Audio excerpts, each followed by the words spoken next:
Welcome to our show tonight. This is the second time that we are having the Talking the Vote show. It is a moment for us as a people of Baringo to analyze, talk about the vote, and to really weigh what the vote means to us as a people of Baringo. Monday, we had a guest that was the former Deputy Speaker for Baringo County Assembly.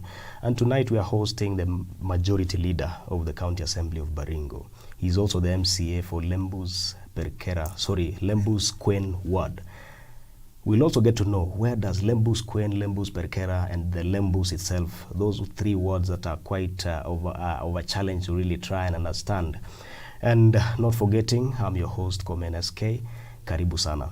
So, to you as a voter, to you as an aspirant and a leader in Baringo County, this is a platform for you to get to be heard and also to get to really make sense of what the vote means to us. Are we making the correct choices? Come 2022, it's about 263 days right now to the vote that where we'll be electing our governor, Senate, women rep, the MCA, and the MPs. So karibu sana Bwana Lawi. Asante sana Bwana SK. Hii ndio ile platform yenye tunaongelea kura. Asante. And we are very grateful for you coming here. Thank you very much. And maybe before we begin, tujue kwanza Lawi ni nani? Mheshimiwa Lawi ni nani? Asante sana Bwana SK Komen. Kwa majina naitwa Lawi Kipchumba Talam. MCA wa Lembus Kwen. Na pia ni kiongozi wengi katika Baringo County Assembly. Na ni mkazi wa kijiji cha Captain. Katika kata ndogo ya Lembus ya Poror Arama, that is Poror Arama sublocation, Lembus Central location. Lembus Central location. Yeah. Wengi wetu tunakanganywa. Hata when I was introducing this show, you could see karibu niseme Lembus Perkera, Lembus Kwen. Yeah. Where does your word begin na ni wapi na inaishia? Asante sana Bwana SK. Lembus Kwen huanzia upande wa unapoelekea upande wa Eldoret, kuanzia mtoni hapa Kabonyo. Inaenda mpaka upande wa Arama kule juu. Inaelekea ule msitu wa Chemsusu pande ile, Chemsusu Dam. Inakava area yote ya Poror.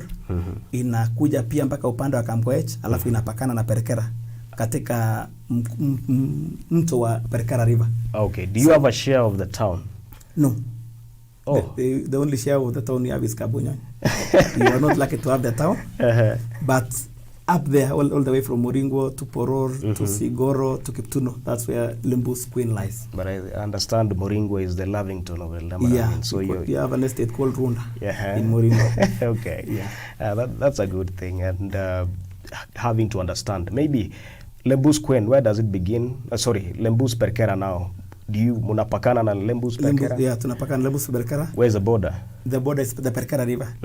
Lembus Perkera inaanzia Kabdeni, kuelekea ule upande mwingine, kuelekea Kibias na kuteremka mpaka ule upande wa chini, mpaka South. Yeah, Kabdeni was my first place of stay when I came here in July 2020. Na tunashukuru sana. It's been a nice place to stay around. Yeah. So I think I'm your voter pale Kabonyoni. Yeah, kabisa, karibu. Asante. The only problem is that we don't have a polling station in Kabonyoni, but in future we'll have one. But I saw a registration center the other day.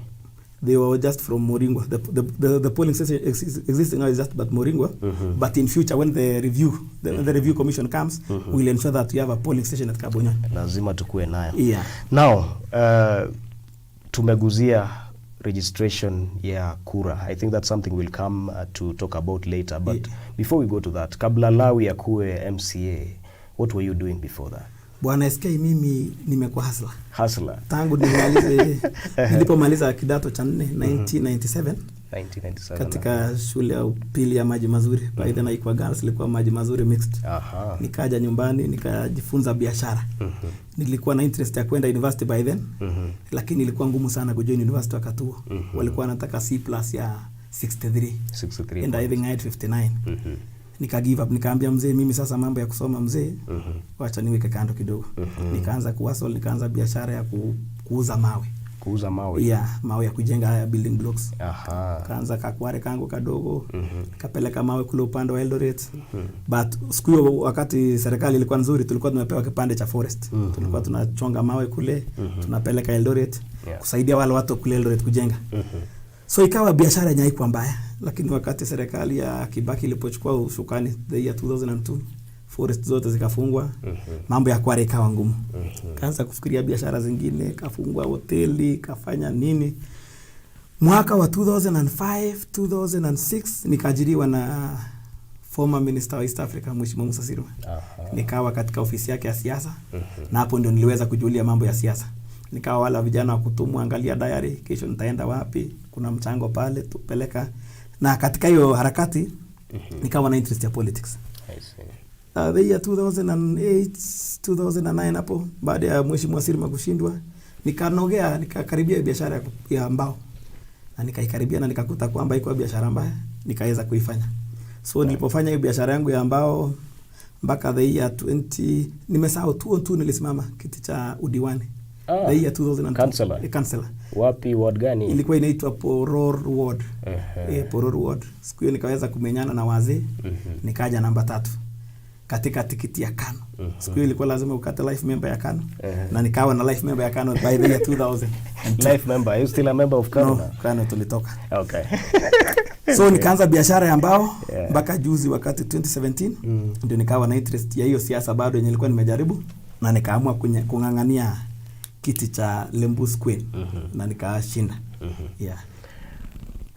Safari yako umesema you started as a business person, hustle pole pole hadi kwenye umefika. Ni nini haswa ili kuondoa kwenye biashara ikakupeleka kwenye siasa? Si kuondoka kwenye biashara, but I just felt that my people are not represented well. Nilikuwa naona ya kwamba kuna ulegevu mahali. Na sisi tukiwa wadogo tulikuwa tunaambiwa ukienda kule Kabarnet, watu wa Kabarnet ni watu tough sana. So I also felt like a man, I wanted to face these people. Nilikuwa nataka kwenda Kabarnet kuonana nao wanaume. But nilipofika kule nikakutana na wao, nikaomba pia kiti cha majority leader na wakanipa. So siwezi sema ya kwamba wale watu wa Kabarnet ni watu wabaya, hapana, ni watu wazuri sana. It's only that they are also tough. Yani they are also tough. Yeah. I see. And you know, the first time we met, I think it was immediately after the election, the new regime. Yeah. The MCAs, I think there was a meeting in 30 Corners, one of the hotels pale Kabarnet. Yeah. And it was evident kwamba the new crop of MCAs ni watu walikuwa established. Yeah. I could see a number of Prados, unlike the previous regime. Yeah. Most of them didn't even have cars. Then when they came in, that's when they started to buy cars. Wengine wakaanza ku upgrade, maisha ikabadilika namna hiyo. Okay, bwana SK, I think 2013 watu wako wamejua ikiketi ya MCA ni nini. Yani wako wamejua how strong it is, how influential it is, na hawakuchukulia uzito. So walipowachilia kila mtu aliweza kuchaguliwa. And that informs my question. Do you think the current crop of MCAs, kulingana na maoni yako as a majority leader, compared to the previous regime, how is the strength? I can assure you, Bwana SK, the current assembly of Baringo is a very good assembly, a very stable assembly. Those are the people who cannot be shaken. And that's, I can revert baka mambo ya juzi, mambo ya BBI. If Baringo MCs were weaker people, they were to be given 300,000 by KANU. But when you see people leaving money and voting the right way, I think they are the right people. They cannot be shaken. We have very strong men and women in Baringo County Assembly. I think that's encouraging, having a county assembly that can be impartial at times, and even people who can face the governor and tell him that this is wrong, this is right, and this needs to be sorted out, or this, we can't agree on this until this is sorted. That's encouraging. Now, to your role as a county assembly majority leader, how did you end up mobilizing people to choose you? Is it an elective position, or is it just by a majority agreement by the Jubilee affiliated MCAs? Bwana SK, the majority leader seat is a very competitive seat. It's a very big seat, and it's selective. In fact, I just managed to move. I just managed to move around and convince my colleagues. In fact, I started by solidifying Ravine vote, which is 6. So in fact, when you have 6, you are a very strong man. So when I got 6, I moved to Mogotio, then to the other wards. And I had a good reception from my colleagues, and I won very easily. Wow. But due to 1 or 2, 3, I also faced an impeachment in between. But I also managed to go through it by only 1 vote. But I remained the majority leader. Now that you've brought about impeachment, why were people attempting to impeach you? in politics, Bwana SK, you cannot all read from the same page. And I can still remember very clearly that my impeachment was caused by, we differed with my colleagues and my friends on the replacement of the clerk. The clerk, who was from Nandi. And after being Joseph Koech, when Joseph Koech was impeached, some of my colleagues were his close friends, and they felt that I was doing a wrong thing, and they came for my neck. But unfortunately, I survived. Fortunately, you survived. Your role as a county assembly majority leader. Watu wengi amjua waelewi kazi yako ni nini. Labda utueleze kazi yako ni nini pale assembly. Bwana SK, majority leader ni kiongozi ya chama. Kiongozi ya chama kule bungeni. Na aswa kazi yake kubwa ni kumake sure kwamba hoja za serikali or the intentions of the government are not turned down in the floor of the house. So una make sure kwamba kila kitu yenye labda governor ameleta haijaangushwa. Because kama for this case, Baringo County Assembly, see the biggest party ni Jubilee, the former Jubilee, of which I don't think Saibado Tuko Jubilee. Lakini the majority, that one MCS from Baringo County Assembly come from Jubilee. And we have 11 from Kano and nominated MCS. But the governor also is a Jubilee governor. So as a majority leader, you ensure that you make sure that no business of the government is brought to the house and fails. So you do survey, you make sure that you mobilize members with the assistance of the whip, and you make sure that all the businesses or the intentions of the government are delivered. And for your case, Bwana SK, none of any business of the government has ever failed in Baringo County Assembly. I've managed, all of them have passed. So if today, no budget has failed, though I'm not the chairman of budget, but those are the government agendas. Budget zote zilipita, appointment zote za serikali ziliweza kupita.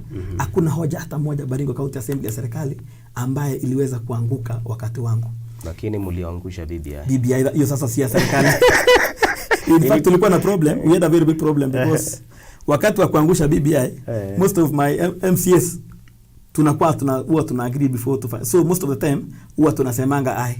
So wakati hiyo kusema nay ilikuwa problem because they are not used to saying nay. And actually kupitisha BBI karibu wengine waseme ai badala ya kusema nay.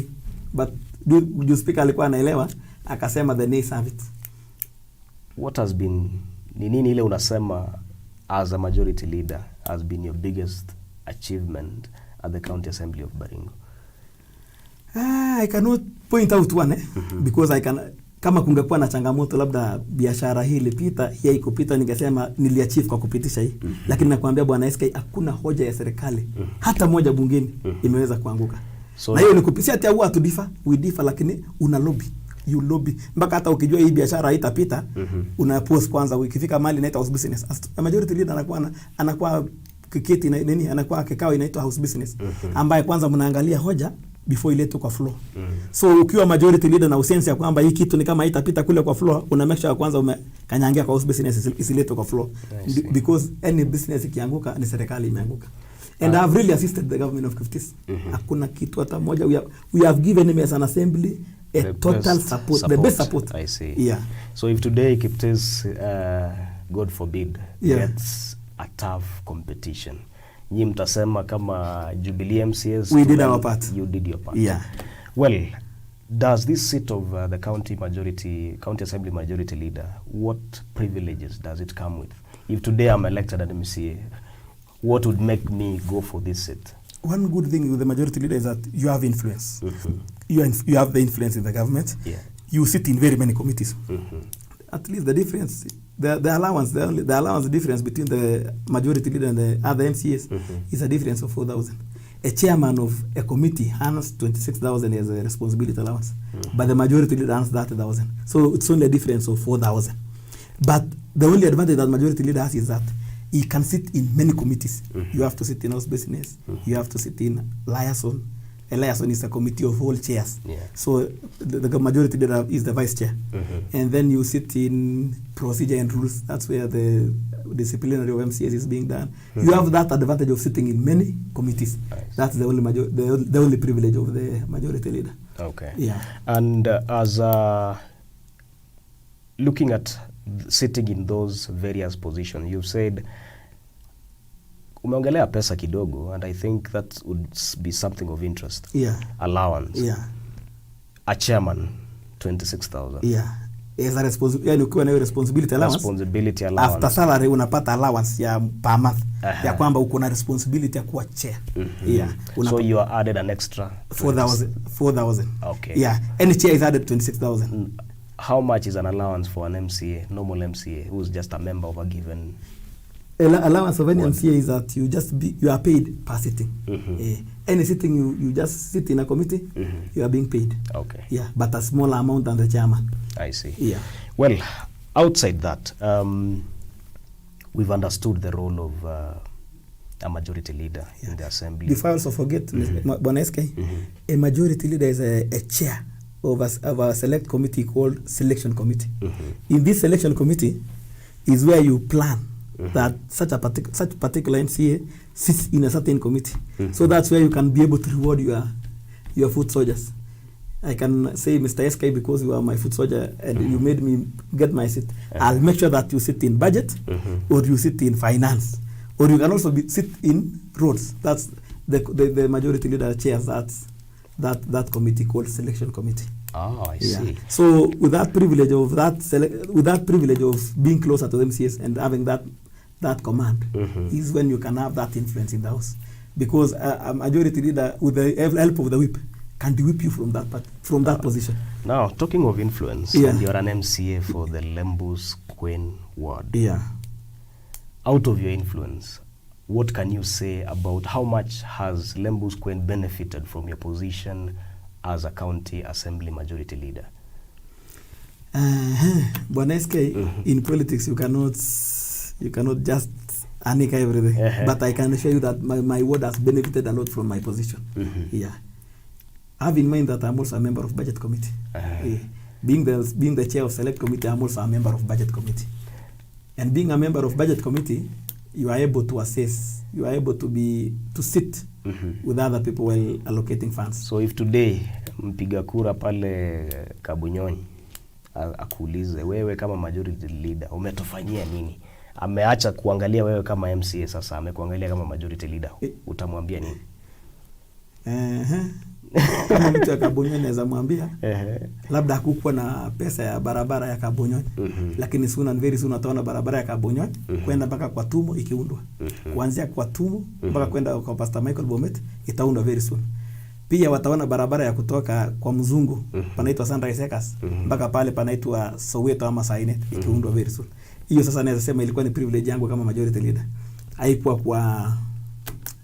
kwa ward fund. Lakini with the influence of that seat, niliweza lobby for that money. Well, that's a good example, and I'm sure if anyone who's watching and is from Kabunyonyi would get to really relate with the roads that you've mentioned. And to you, the viewer, should you have a comment and a suggestion of how we can improve our shows, or even something that you want us to know during this show, you can text us or send us a WhatsApp message through our office number 0799 030 030 0799 030 030. That's our number. You notice that it has a code of Baringo County 030. And should you also have something to say, you can tell us something on the comment section. I have my machine here. I'm seeing your comments. I can see Francisca Cherutich. That's an MCA, right? Yeah. Anasema kwamba, welcome my brother majority leader. He's Mary Mudhoni, who is also a youth leader here. She's saying she's following the discussion, and in the interviewing skills, Asante, she's appreciating what we are doing here. Philip Yator, you're watching from Nairobi. You can also tell us where you're watching us from. Kibet Emmanuel, you're saying Lawi has done absolutely nothing in Lembus Queen. And you expect that, as you said, you cannot please everyone while in politics. Philip Yator, you're saying, sorry, I think Philip Yator is defending you in one way or another. Then Lori Tanui, you're saying it's a good interview.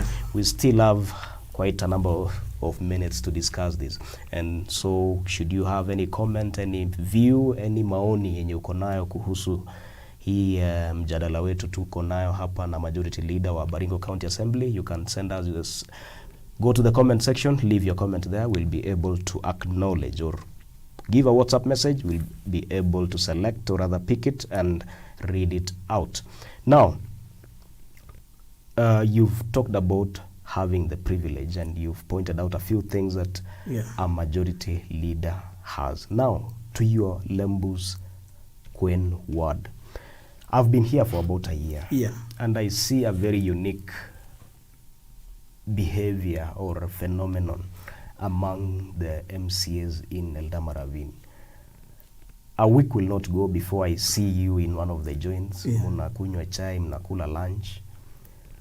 And last year, I think it was almost a time like this. No, it was around July or June thereabout. Ravine became the first constituency to pool resources and buy road construction equipment to a tune of about 150 million. Was that? Your togetherness, does it, what do you usually discuss? Who moja wenyu do we attribute to the progress yenye mnafanya as a constituency? Thank you very much, Bwana SK. Our togetherness or our that closeness of ours has really assisted us a lot. Sisi kama MCS wa Ravine tulipofika huko, tukakaa chini na tukakuta ya kwanza sisi ni watu machua wote. Tukaanza kujiuliza zile mashida tuko nazo. Unakuta kwamba ile shida iko Lembus ward, na ile shida iko Ravine ward, na ile shida iko kwa Ibatek, they are almost the common problems. Na tulipoona ya kwamba hii pesa huwa tuna allocate, tukienda kwa public participation, kuna pooling of resources. Kila mtu anajaribu kusema ya kwamba nataka iende kwa village yangu, nataka iende kwa village yangu fulani, mwingine anataka iende kwa village B. So inapogawiwa hivyo unakuta barabara iko na milioni 1. So kuenda kuweka hii milioni 1 kwa barabara ikianza kufanywa kitu inaitwa BQ, utakuta kwamba itakuwa na grading, labda light bush clearing. Alafu unakuta hiyo barabara hata kama ni kilomita 5 ikifanywa sana ni nusu kilomita. Tukaona kwamba sisi kama MCs hatuta achieve. Tukaona faida mingi inaenda kwa contractor. Contractor anataka faida. Serikali pia inataka 16% VAT. Alafu hiyo time pia, hiyo window ya procurement process inataka a lot of time. Kitambo ianze kutangazwa, imeenda sijui evaluation, sijui imeenda wapi, inataka a lot of time. So tukaona kwamba the only way out is that we purchase these machines. For one, hakuna procurement itakuwa inafanywa. Tukaagiri kama MCS huwa tuna vote. As for now iko Perkara ward. We vote, tunasema nani atakuwa number 1, nani atakuwa number 2, nani atakuwa number 3. And we have really achieved. Like for example in my ward, I managed to nilifanya karibu 30 kilometers in 2-3 weeks. 30 kilometers in 3 weeks. Na kwa hiyo 30 kilometers unakuta kwamba si ile mara ya kuwekelewa ile ya kubembeleza. Ile barabara ikiundwa mzuri na ikanyagwa na roller inaweza kaa hata 5 years. Itakuwa tu ku maintain mambo ya drainage na kadhalika. So we have done a lot. We are now in round 2. In round 2, and I'm telling you Bwana SK, tutakapofika kati round 5, 6 huko, iko imezunguka kwa kila ward mara 6, hakutakuwa na barabara imebaki. Ulikuwa umenioji mambo ya maintenance. Maintenance. And that is what I was to come to. Kuna wakati when these equipment were launched, I had a conversation with some of the leaders huko kwetu, ni mkaaji wa Marigat ward. And someone raised, in fact my MCA akasema, this would be a flop. Kwa nini? Maintenance, actually alisema monitoring, is it M&E or what? M&E means monitoring and evaluation. Monitoring and evaluation. But I thought he meant maintenance. And maintenance of this equipment would be a challenge. It's been 1 year and a half now.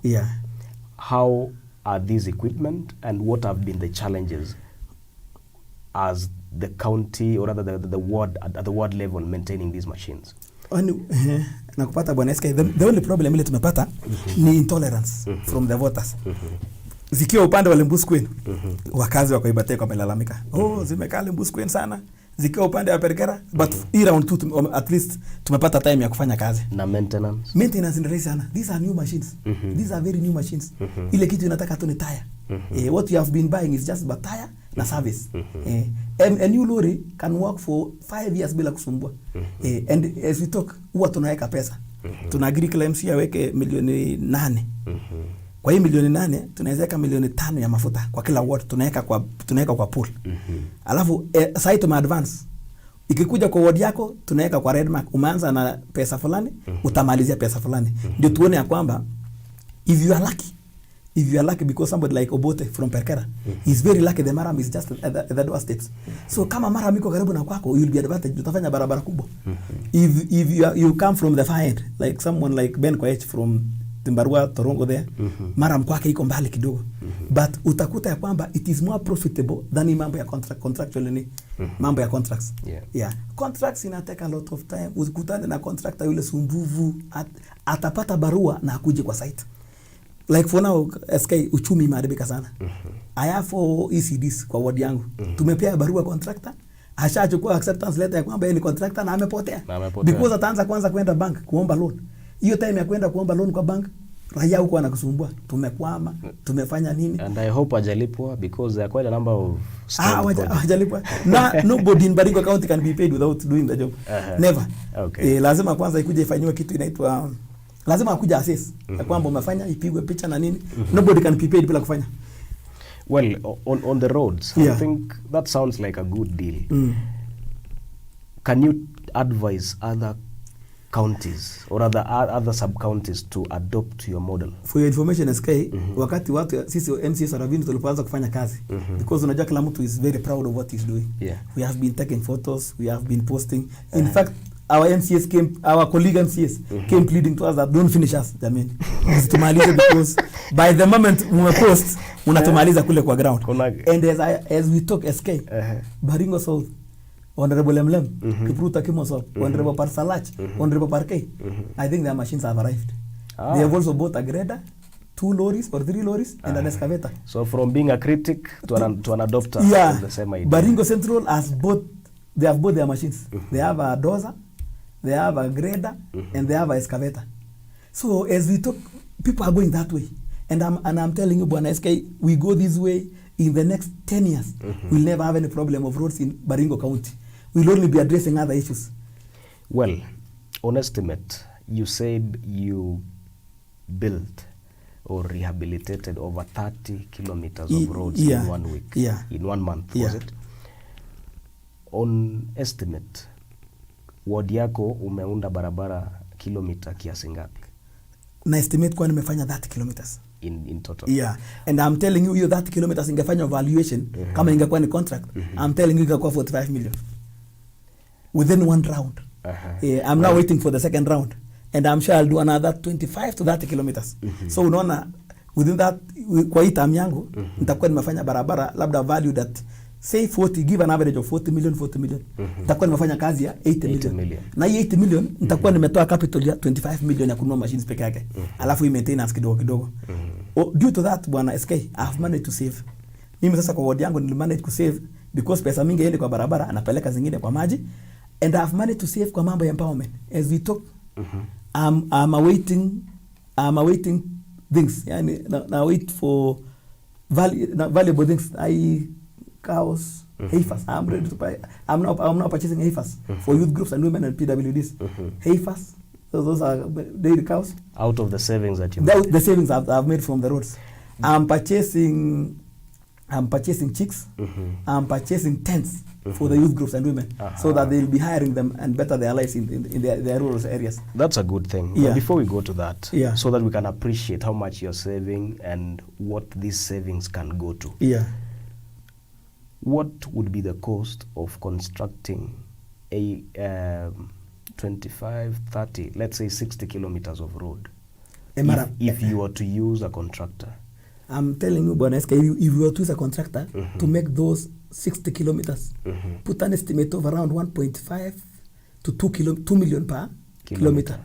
So put it 1.5. Call time is 60. So that goes to about 75 million. Call it 70 million. So no, a whole 10 million. That's good enough. And maybe as we continue with the show, there is one of the governorship aspirants anasema kwamba atafunga some of the pilferages ndio aweze kutumia hiyo savings kwa mambo ingine. Tutakuja kwa hiyo baadaye. Asante.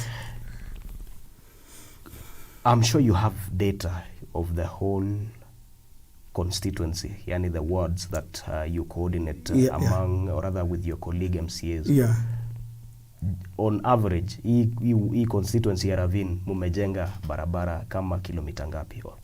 For the first round, we were to do 5. And actually, I don't think anybody did 5. Some did 10, depending on the distance of the marathon. Some did 12, some did what? So give an average everyone of 10. 10 times 6, that is 60. So round 2, which is now almost getting completed, call it 60. Yep. Yeah. So now up and around 120 kilometers of Maram Road. And for sure, have been staying here. Much of our business of covering events live, covering Makoito, weddings, funerals. The roads here are quite passable, if I may say, quite. Yeah. And to me, I can feel, I would say as a resident here, I can feel the improvement, really, and not in any way favoring anybody, but a witness from someone who is a road user, a regular road user. Now, what is the future? Who manages this equipment, and what does the future look like for them? Honestly, Bwana SK, the future of these machines is bright, because once they will start getting old, we will not be doing the overhaul of engine or what. We are prepared to buy a full engine. These are machines from China. They are the Shackman. They come from China. The engines are very cheap. So we are planning that when they start developing problems, once we kianza problem ya gearbox, we buy a new gearbox, we fix it. And utapata ya kwamba we are saving. Si kama ya kungoja contractor pia ako na machines yake na bado anangojea faida na bado anangoja nini, lakini because hii ni yetu pale wa problem tu inaingilia ni viongozi wakisonga kando, because you can have rock officers waanze kutoa spare 1 2 3, but saa ikiwa kwa ward yako ikilala penye imelala, it is your responsibility to make sure pale imelala umeweka watchman mwenyewe at your cost. At your cost. It is better to pay a watchman than to use a lot of money campaigning. That's our motto. Great. Who pays the drivers and the operators of these machines? We pay it from the kitty. The kitty we have. Out of the 8 million I've told you we put aside, we have the salaries of these workers of ours, the allowances, and fuel. The fuel comes from there. We also have the kitty to pay for the maram. You know, we don't have our own maram. So you have to buy. You have to buy maram from the locals there. Well, that sounds like an innovative way of doing things, and I believe if our leaders can be prudent, or rather can be innovative in their way of making decisions, the mwananchi would always get the best, or we are the taxpayers. This money is paid by the taxpayers. To add on that point, Bwana SK, if you travel to Uasin Gishu, when Mandago got the first election, he purchased the machines used to make a tarmac road, and no corner of Eldoret city is unaccessible. Everywhere is maram. Go to Kimumu, go to Elgon View, go everywhere is maram is tarmacked. Simply because he never went to the contract way, he bought the machines. And I was privileged one day to meet Mandago. He had came here to Ravine for a fundraising.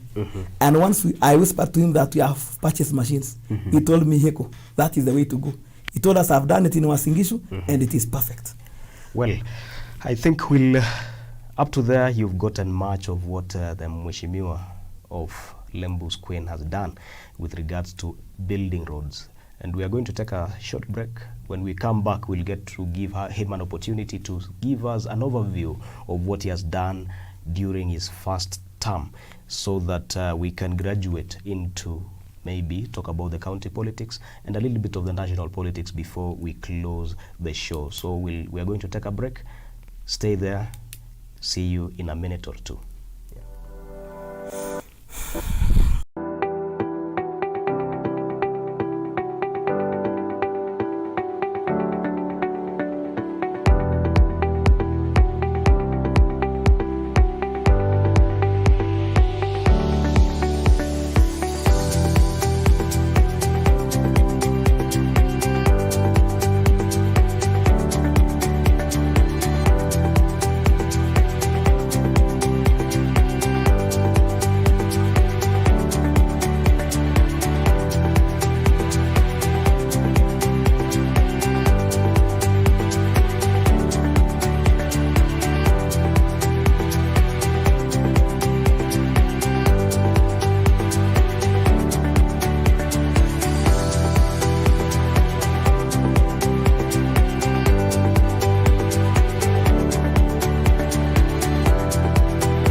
Karibu tena.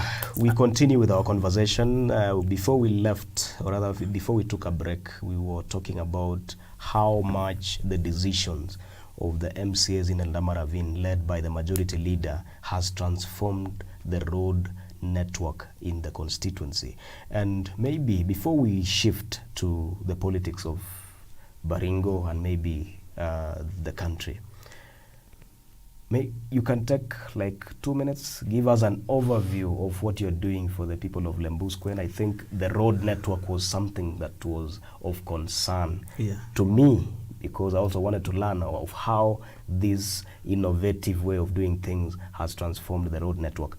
Now tell us, unafanyia nini watu wa Lembus, na ni nini unafikiria kwamba umefanya na watu wanafaa kuwa wana appreciate? Nashukuru sana Bwana SK. Jambo la kwanza nilipopata hiki kiti ya Lembu Square, nilipata vitu mingi sana zikiwa upside down. Nilipata priorities zilikuwa upside down. Like for our case there, I got a place ya kwamba mtu alikuwa award pesa ya kununua bus. Na kusema anataka mambo ya talents, ku extract talents. You cannot extract talents from the bus. And I managed to change the money for that bus.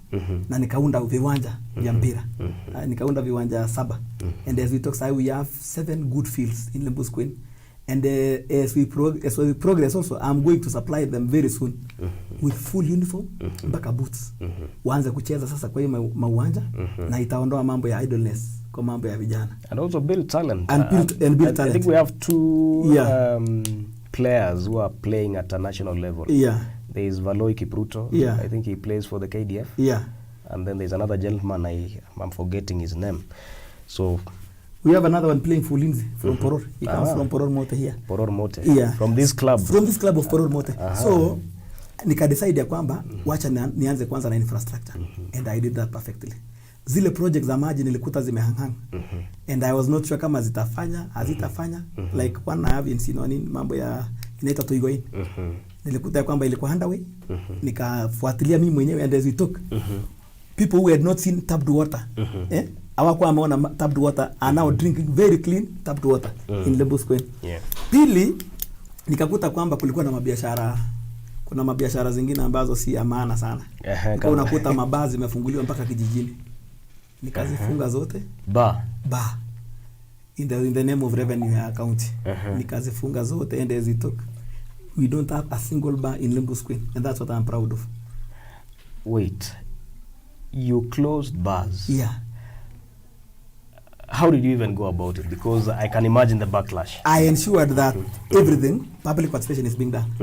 And once I got any bar being licensed, I had to tell the licensing committee to stop first. And we go to the ground. Tuulize raia mnakubali hii bar hapa. Because nilipoingia ilikuwa complaint kila mahali. And I'm telling you Bwana SK, as we talk, we don't have a single bar in Lembu Square, and I'm proud of it. Wow. Ukiwa na pesa zako, ukiwa na hela zako, because kukunywa ni lesha. Ukiwa upande wa sigara na unasikia kweli ni lazima ukunywe, panda matatu kuja Ravine town, ukunywe na urudi nyumbani. You know why Bwana SK? Baadhi kiweza kuingia kule reserve, wanatafuta watu wanaitwa clients. Na utakuta ya kwamba because wanataka clients, itabidi atawauzie mwanafunzi because the stock ziko na lazima zitoke. Most of this brew Kenya inauzwa hii second generations. Most of them zinafanywa vituko. I know of several youth who have taken this alcohol and have gone. Mtu anakunywa hii pombe na in 2 minutes 3 minutes time ameenda. Because unaweza fikiria ni kwamba ile certifyiwa ama in ya standard, lakini wanaziripack. And ni very dangerous. So I made sure kwamba my people are free from this alcohol. Ingawa mambo ya pombe haitaweza isha, lakini I've tried my best.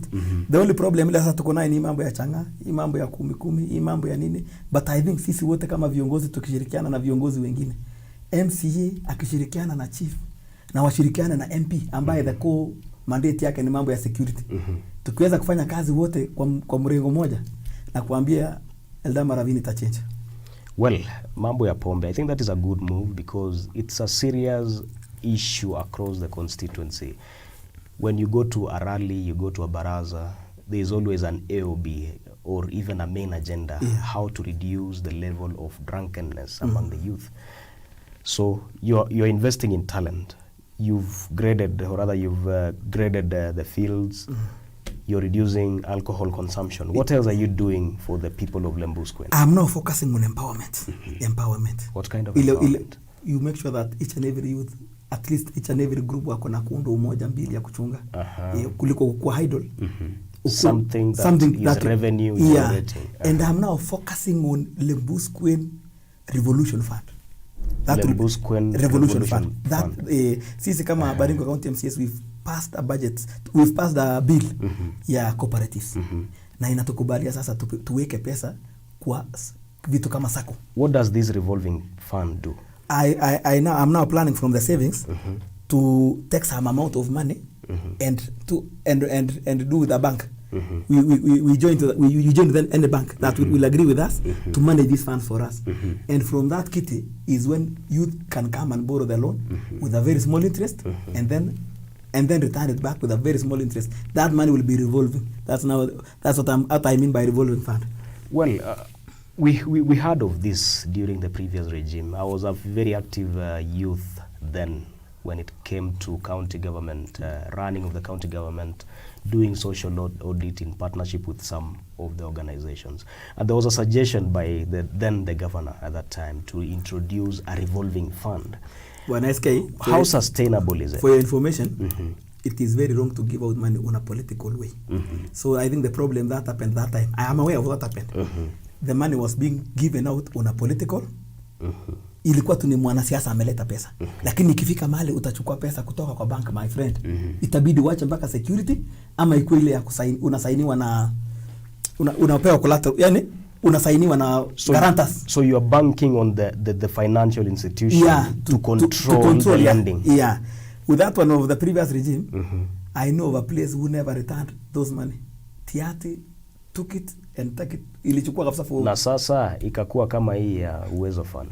Do you know there are some groups that have never refunded? Yeah. But so, and I'm not sure, did they go through a bank or it was also just political? It was just political. Now, but this one of mine now, we will make sure kwamba imepitia kwa bank. Na sasa either boresha ama kama Skyline kama hapa. Sasa mheshimiwa, mnashika pesa mna pump kwa bank na kuambia wa you manage these funds. Sasa mheshimiwa, alafu mnawapea commission. Mimi hapa kama Komenesk, I'm one of your biggest supporters. We have a very vibrant youth group that made sure that you clinch your first term. Na ndio hii fund hapa. Skyline are the ones who are managing the fund. Sisi tukuje tukuambie mheshimiwa, tumefika kwa bank, wakatuambia hii na hii hatuna. Ongelesha hawa. It will be a non-political bwana SK. Let me assure you, because you know why. Na ile kitu tunamaanisha anything tied to a politician will be political, but to this one I know very serious gentlemen. Kuna vijana wale wako very serious na biashara. What they are lacking in the capital. Na vijana kama wao wako serious na wapate hiyo nafasi ya capital, they will prosper. So we want to delink it from the politics and to succeed. Na sasa and for your information bwana SK, the only sub county ilirudisha pesa 100% ni Ravine. For your information. Well, pongezi for that. Ravine ilirudisha ikifuatwa na Mogotio. Now let me ask you something before we quit the conversation around the revolving fund. How much are you planning to put into that revolving fund? I'll start with around 10 million. And who are the main beneficiaries? Who are your target groups? I'm targeting the women group and the youth group. Women and youth groups. How many youth groups does your ward have? We have several youth groups. Can you give a number? Around now who applied for the items I told you are around 108. 108. How about the women groups? Total women group and youth groups. I have 108 I've so far applied in total. So if say there's 10 million here, each group would be going with around 100,000. Well, that's a good amount to do something substantial. Anything else? 30 seconds before we move to something else. I'd also like to see that all sides of Lembu Square have tap water. And this is it is very possible. Having in mind now that Chemsusu Dam lies in Lembu Square. Well, let me check on the comments. Maybe there's something someone is saying before we go into the county politics. I can see Titus Kipchumba, you're saying great work. Following the show at Sigoro tuambie story ya stima kunaendaje. Ni mambo ya MP. Sitaki to dwell na hiyo ambia ni mambo ya MP. Okay, sawa amesikia. Someone is saying they're watching the show. That is Catherine Legeto Kisimbi. The show is productive. We need leaders who are innovative. Good work, sir. Well, moving on to the county politics. There's a clip that we are going to play. It is one of the gubernatorial candidates. And we are discussing this because the candidate comes from Eldama Ravine. He's also the current MP. There's a term, there's a new word in the dictionary that came to be defined. And maybe Fundi wa Mtambo, you can play the clip, let the viewer listen, then we'll also play a response from the MCA here. You had a response on that. And why we are doing it is because it is a trendy conversation right now. This word has created conversations around the campaigns. Yeah. Let's take a look and come and discuss it.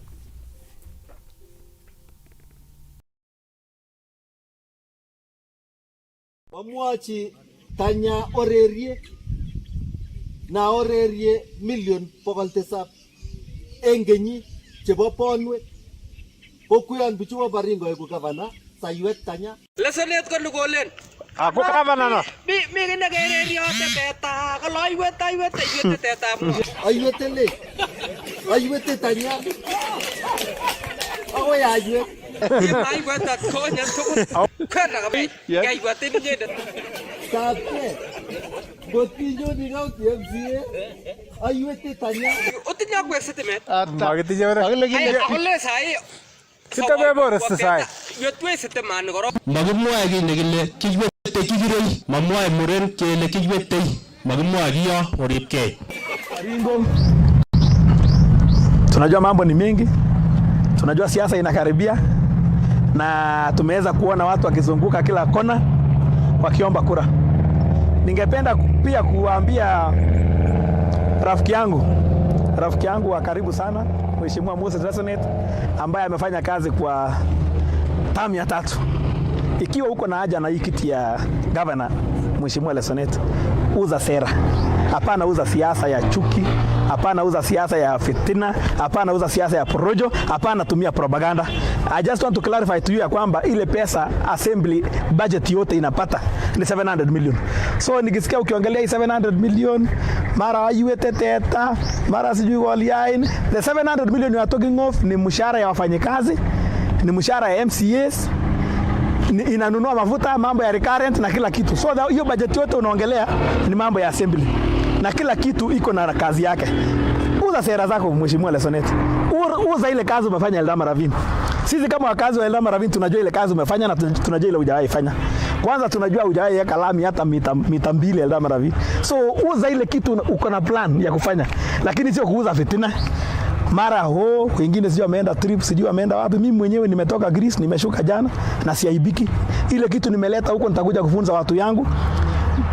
Vile vitu tumeona maendeleo ya huko tutakuja kuimplement kwa kaunti yetu ya Baringo. Mambo ya tourism tuliona ya kwamba Greece ni nchi ambayo iko na population ya watu 11 million na tourist wanaweza kushuka Greece ni tourist milioni 40. So we wanted to know the secret ya kwamba hao wanafanya nini ndio wapate watalii kama haya, and we have the information now. Great history, rich history. The Greek people wako na history dated mpaka 300 years ago. Na ukienda huko ataweza kukuambia historia yao. So we also want watu ya Baringo tukue na historia yetu, ile mtu akikuja you tell where you've come from and it will be attractive to our tourists. We have the Arorin to Genesis. Now kuna museum tunataka kuunda upande wa Baringo North inaitwa Arorin to Genesis. Itakuwa njia nyingine ya kuattract watalii. Tunajua mzee Moi alipokuwa president alizunguka sana Kenya akifanya marketing ya Lake Bogoria, akifanya marketing ya nini. So pia sisi kama viongozi wa sasa lazima tuzunguke to market Kenya. Nchi kama Greek kwanza haina ambassador Kenya. So tulitumia mtu anaitwa consulate, mtu mwenye amejitolea kuunganisha Kenya na Greece. So pia wewe si hapana wageni kwako, tunajua ile matrip umeenda, lakini let us not talk of the issue of trips na nini. Sell your agenda Mheshimiwa Lesonet. And kama itakuwa siasa yako ni ya fitina peke yake itakuwa ngumu. Asante sana. Well, you're even laughing yourself. But before that, We've taken time as Baringo News to break down, or rather to translate the first clip. It was done in Kalenjin. Mheshimiwa Lesonet, who is eyeing the seat of the seat of the governor, he wants to be the third governor. At some point, he was saying that he wants to control the foreign trips, and somehow he focused so much on the MCAs, and that is why tonight we are having the majority leader here, so that he can give his side of the story. And looking at how it came out, there is a response from Mwananchi pale, understand pale Sigoro. I don't know. We didn't get the name of that person. Resident number 1. You must have seen on the subtitles.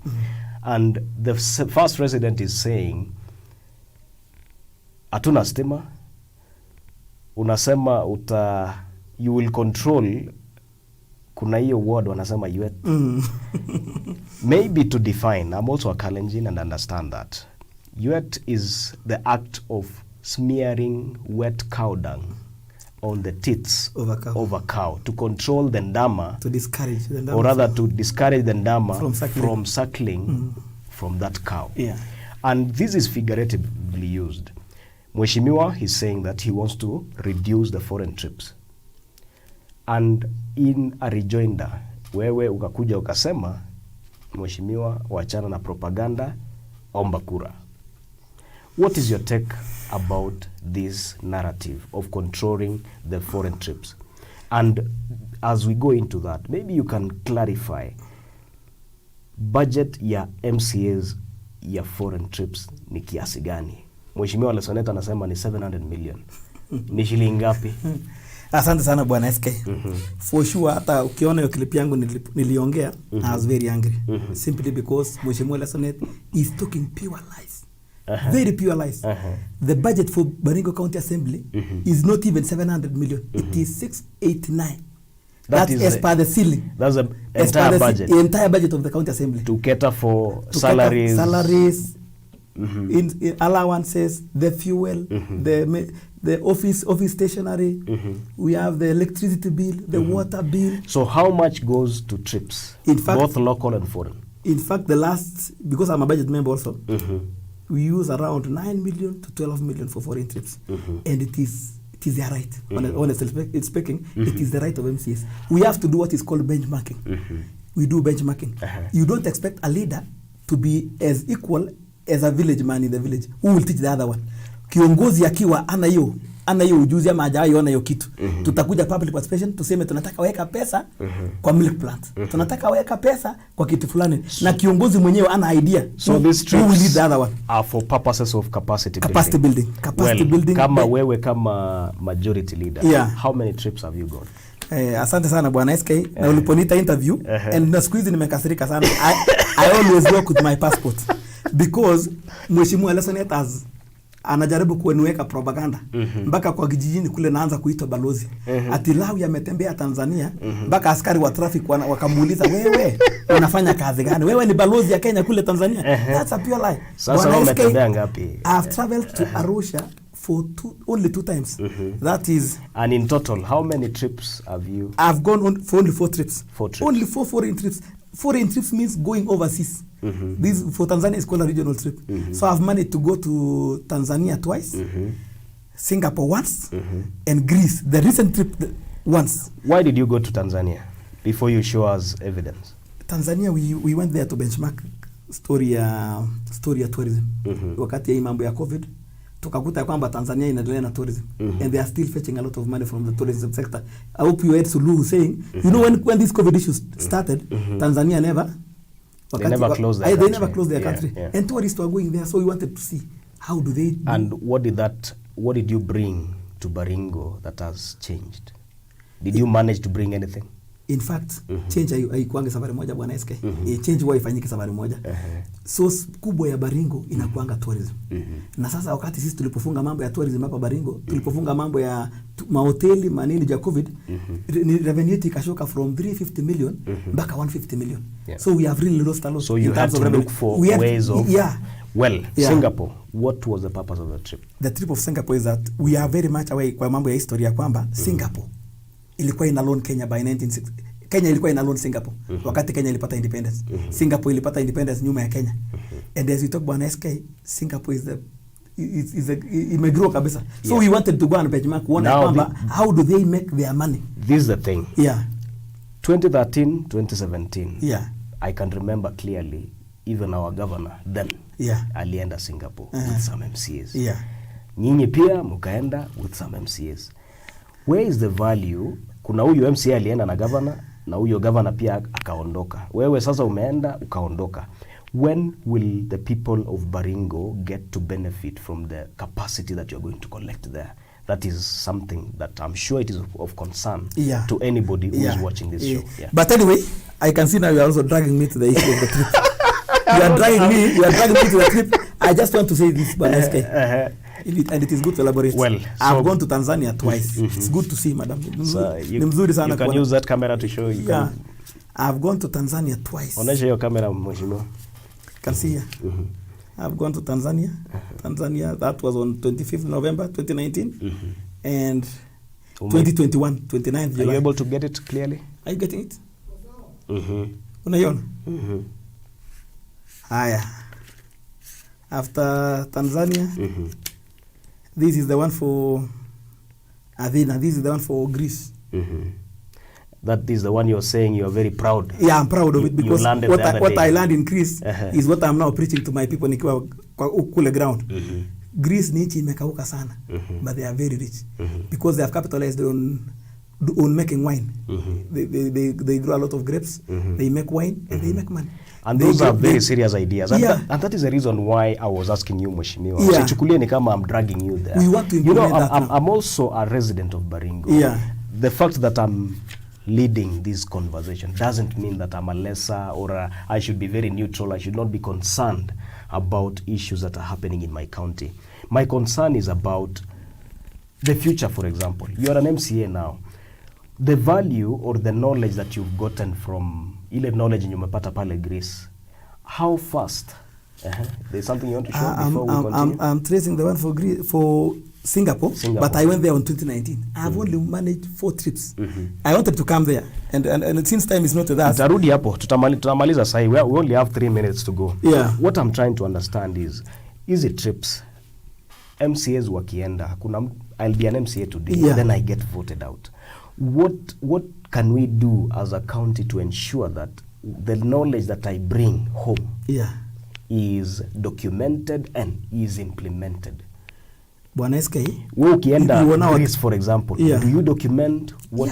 We have a report. There's a report. There is no single trip that is done without a report. Now, as a majority leader, can you commit to the people of Baringo kwamba watu wakitembea, the MCAs, the governor, the executive, wakienda wakuje na hii report isalale ika collect dust, it to be implemented or ideas to be pulled, ndio isaidie watu. Unajua bwana SK, these trips kama sai for the recent one ile nimeenda Greece. So unasikia nimekuambia mambo ya industrialization, how you can make your own factory kwa village, uunde wine, utumie fruits, vitu kama hizo. You will have that mind ukiwa kwa village, you will have that mind usaili una allocate pesa. Uwezi kubali kuweka pesa what fund ile vitu unajua sio viable. We also saw a lot of fruit canning in factories. In Greece they grow a lot of oranges and they pack their fruits and export them. Brilliant ideas. Yeah. So vitu kama hizo kiongozi akiwa informed. Hakuna kitu mzuri kama saa zile kiongozi yako informed. So in your opinion, na mtu asikue jealous. Because you cannot be a blind leader who lead blind. Silent, you will not be blind. All of you and lead each other. It's good moja akuwa amekuwa exposed. My point is this. Mheshimiwa Lesonet is preaching water and drinking wine. Mheshimiwa Lesonet mwenyewe, we are informed from our own investigation. He has gone for 78 foreign trips. Tutamleta hapa pia ajitetee. Get it from me. If you go to his wall. Wewe umeleta proof kwamba umeenda zako. Make sure bwana SK, once he come here, he must come with his passport. Akuje na passport. Yeah, because we went wakati alipongea mambo tukaenda wall yake ya Facebook. Na tukapata trips kama 5. Ila amesema nimeenda Philippines, nimeenda wapi. The recent one ile niliona ya mwisho ya 2016, alienda Nigeria. Na mimi nataka akuja akanusha hapa mwenyewe. So I was wondering what can somebody go and benchmark in Nigeria? Because what we know in Nigeria is just mambo ya majuju na kila kitu. So we also want him to come clear asitumie populist vote. Unajua kuna ile populist vote ya kusulubisha wengine alafu uonekane clean. I'm telling you bwana SK mheshimiwa Lesonet aliclean kiti yake kwa kupitia fitina. If I can remember very well, I think nilipokuwa nafanya introduction yangu I told you ya kwamba I was working with the office of mheshimiwa Sirma. Na nilipokuwa nafanya kwa ofisi ya mheshimiwa Sirma, Lesonet came to power kwa kutumia propaganda peke yake. Huyu mtu ameiba, amefanya nini? And that's how he has sustained it.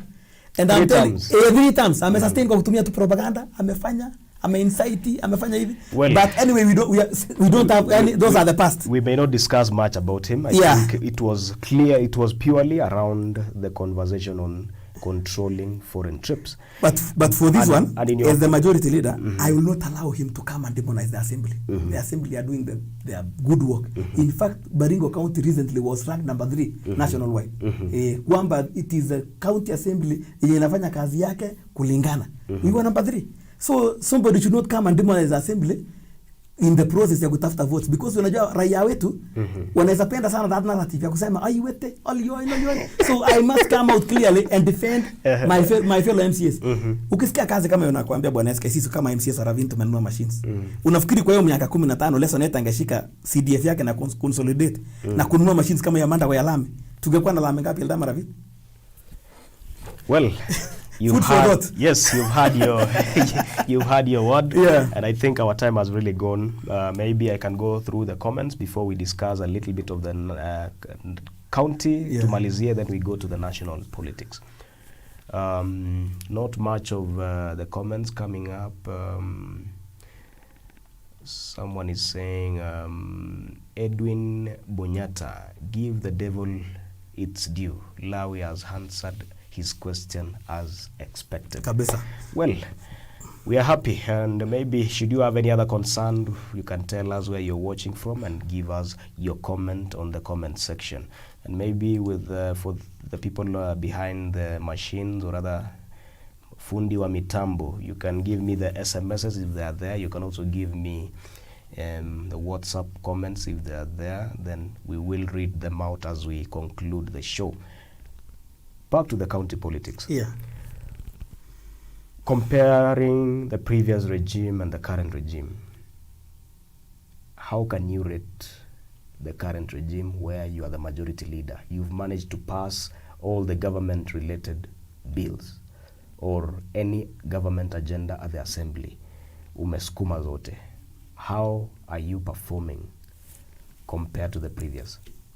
Honestly, bwana SK, I can say that we can say the previous regime really did a lot. You know why? By that time, the devolution was still new. The president, our two principals were reading from the same page. But as we talk now, devolution is being inafightiwa left, right, and center. It's being fought left, right, and center. And if I want to prove you kwamba devolution is being fight left, right, and center, 2013, 2017, no any governor was impeached. They tried at Wambora, 1, 2, 3, but he never went. But in this regime of 2017, 2018, how many governors have gone home? Quite a number, when starting from the capital city Nairobi, that's Sonko, going to Babayao, going to Waiguru survived. So when you threaten the governors, you are threatening devolution. Also, there are a lot of hurdles in procuring of projects. You cannot compare money from the national government and money from the county government. There is a lot of bureaucracy when it comes to the procurement of projects being done by the county government. That's why unasikia watu wanasema pesa imerudishwa. Pesa huwa irudishwi. Pesa huwa inafika hiyo mwaka haijakonsumiwa. So it rolls to the other year. So, I know when I bring the issue of rollover, I'll start another debate. Kama tunapewa 5 billion, kama uja spend 2.5 billion, utaongezewa tu 2.5 peke yake. Utaongezewa ndio ijae 5. Itakuja 7 point. You love your money, but utakuwa unaambiwa kwanza consume ile uko nayo. Yaani chiwi ile uko nayo, lakini bado iko kwa resource envelope yako. Well, let's not dwell on that. I just needed to know. It's a big debate. Nikianza mambo ya rollover, it's a very big debate. Our time has really gone. But the previous regime walikuwa na hapa. Walikuwa na pesa ya transition, devolution was still new. Hata ungeenda kuprocure kitu ungeprocure within 2-3 days imeenda. Lakini sasa they have believed uko juu. They believe kwamba pesa county zinakuliwa. So wameweka bureaucracy kubwa. Ndio unakuta performance ya county zinaenda chini. The national government also is broke. And they don't want to say that they are broke. When they are broke, they tell you people that we are not going to pay this because you have not attached this document. We are not going to pay this because you have not attached so and so. They delay the payment. And these are really discouraged contractors. For information, Bwana SK, no any contractor is willing to do the county jobs for you currently. On the same, in your view, in the previous regime, 21 out of 30 MCAs, elected MCAs, walienda nyumbani. Yeah. Hii regime, do you think it will be any better? 75% will survive. 75% of MCAs will survive. That goes against Mheshimiwa Kiplimo's view. He was one of the casualties of 2017. Alikuwa hapa na akasema wengi hata kuliko wakati ule wa Kiplimo is my great friend, my neighbor, but let me tell you the truth. You can now hear Kiplimo selling Mheshimiwa Cheboy. But in that regime where he was the deputy speaker, he was fighting the governor. With us, we have tried as much as possible. We just can't impeachment the governor. Because we knew when the executive, ikifight na MCAs, casualty ni raia. So we tried as much as possible to solve our problems amicably without raising any noise. And in that process, Bwana SK, tulijaribu sana. Atusemi ya kwamba tulielewana na governor kwa kila kitu. But most of the things we have been solving kwa mkunji. Kwa nini? Because we knew our governor ile tunampenda. Na ambaye sisi kama MC atumpendi, raia wanampenda sana. Kwa ile kura walimpigia. So sisi we knew that ya kwamba tukianza kufanya mambo ya kupigana vita hapa na pale, na labda governor yetu angepelekwa kule Nairobi Senate, angerudi. So unaelewa, I hope you understand kulingana na political environment ya nchi. Tumeelewa. Yeah. Mheshimiwa, you've supported the government of the day through your position as the majority leader. Yeah. Will this government survive a re-election? It will. It will, depending on who are the aspirants. All right. You know, in any political scenario. Fair enough. I don't want to put you in a position of starting to campaign. But I'm assuring you the MCAs, 75%. I'll come back to this studio. 75% will survive. I hope you're one of them. Yeah. Very. I'm happy. At least you're confident that you will be making a comeback in the next election. Yeah. Now, finally, we've seen the Deputy President making a 5-day tour in the eastern part of Mount Kenya region.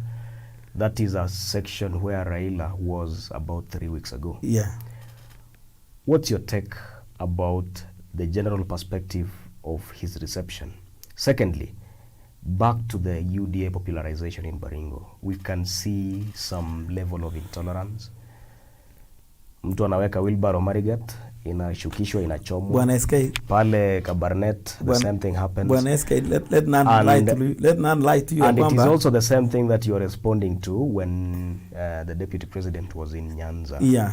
Alienda pale, akapigwa mawe. The case is being investigated right now. What is your take about the national politics and the current wave of UDA versus ODM? Okay, thank you very much, Bwana SK. When it comes to national politics, let me start from Baringo. Let nobody lie to you kwamba Baringo kuna chama ingine. There is no any other party in Baringo. Baringo will be UDA, and all aspirants, all the aspirants for all positions. If you will not be from UDA, you will never see that seat. I can only say that we can exempt Yati. It's good to be honest. We can exempt Yati because that's where Kanu has been playing its politics. But all these other 5 sub-counties, that is Marigat, Baringo Central, Eldama Ravine, Mogotio, Baringo South, all of them will deliver the UDA seats. These other shenanigans of dropping the wheelbarrows, banning it, it's done at night actually. If you try to see it, it's done at night.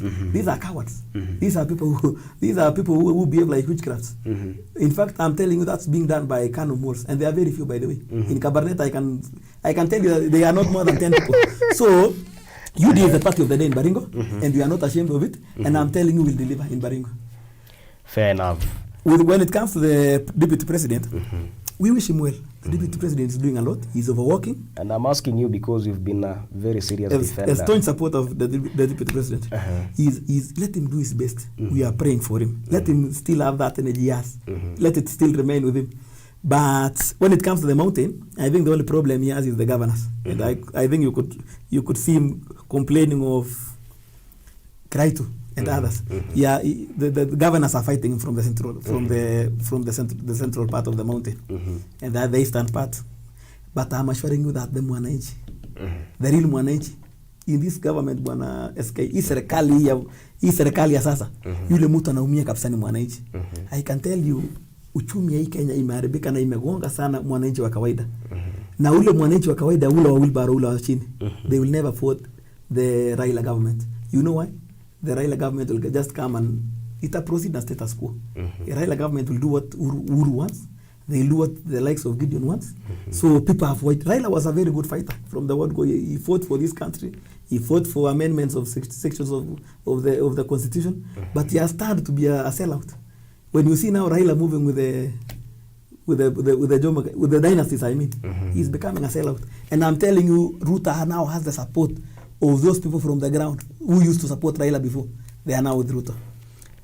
There's a clip, a section of what we played a few minutes ago. You're telling our senator that he needs to take a bold step and support William Ruto. And you mentioned an array of positions he can take, including a Statehouse controller. Do you think he can do that? Because of his pride, he cannot do it. But I'm telling you, Bwana SK, Gideon Moi has no option. He has no option. Because when you see the other camp, they were depending on BBI. That's failed. And then in this other camp, the Okoa Kenya. In fact, I think they are confused. I don't even know where they are now. So you see now it's turning to be a two-horse race. It's a race between William Ruto and Raila Odinga. So where are the Oka? The Oka principles, they are nowhere to be seen.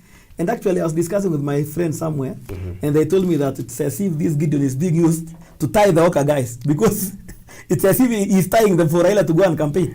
But if he doesn't join William Ruto in Rift Valley, he will be nowhere in politics of Rift Valley in future. Well, if he's being used to tie the rest of the candidates, that sounds like he's also playing at the national level, maybe. And that is exactly what the Senator Malala was saying. He was saying that Gideon Moi, the KANU chairman and the presidential candidate for KANU, is wasting their time because somehow he is aligned more to Raila than the OKA alliance. Something like that. Well, it's been a 1 hour and about 10 minutes conversation with the Mheshimiwa Lawi Kipchumba, and I think at this moment we would be giving him an opportunity to give his final remarks before we close the show. Mheshimiwa. Yes. You've had 1 hour. What can you tell the people of Baringo as a majority leader and your people at Lembu's Queen? With the people of Baringo, I'm telling them the gubernatorial cities has a lot of aspirants, but they should be keen with only one. Let them elect Chiboy, let them elect Kiptis, let them elect anyone. But these other one called Lesonet. No, I'm telling my Baringo people, this person is a tricky guy, a very tricky guy. Having in mind that I come from Ravine constituency and I know him very well. And for the few days he has been campaigning, he's nowhere in Ravine, but he's just going there, going to Tiati, going to everywhere, so that he can come and fool people in Ravine that have been accepted elsewhere. Those are the cards he has been playing, and I'm telling Baringo people to be very much keen on him. Not elect this guy because he's a very dangerous guy. He's an accountant by profession. Well, Mheshimiwa, somebody may think that we brought you here to be campaign for other people.